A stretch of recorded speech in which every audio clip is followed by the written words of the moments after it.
Des grilles qui s'ouvrent et se referment à longueur de journée. L'interdiction de sortir hors de l'enceinte. Nous ne sommes pas dans une prison et pourtant, dans ce centre d'identification et d'expulsion, le plus grand d'Italie, près de 250 immigrés illégaux, dont une centaine de Tunisiens, attendent d'être fixés sur leur sort. Pour ces hommes arrivés en bateau de Tunisie sur la petite île de Lampedusa, le choc a été très violent. Il y a trop de monde, ils ne peuvent rien faire. Parce qu'il y avait trop de monde à Lampedusa, voilà, comme tout le monde. Moi, j'arrive pas à croire que je suis dans une prison.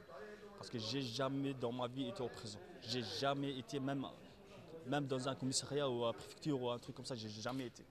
Comme beaucoup d'autres, ce jeune homme est entré sur le territoire sans papier ni visa. Depuis août 2009, l'immigration clandestine est un délit en Italie. Quiconque entre sur le territoire sans visa, sans papier doit subir ce genre de traitement. Ça a été difficile au début de leur faire comprendre ça, mais dans l'ensemble, ce sont des gens qui ont reçu une éducation. Ils essayent, malgré la souffrance d'être enfermés ici, d'accepter cette situation. Difficile pourtant de vivre cet enfermement, d'autant que plusieurs centaines d'autres Tunisiens ont été envoyés vers des centres ouverts, eux, où ils sont donc autorisés à sortir pendant la journée. Nous venons chercher la liberté en Italie. S'il n'y a pas de liberté en Italie, où est la liberté? Dans cette cage, nous sommes comme des oiseaux, comme des bêtes en fait. Nous ne sommes pas des humains.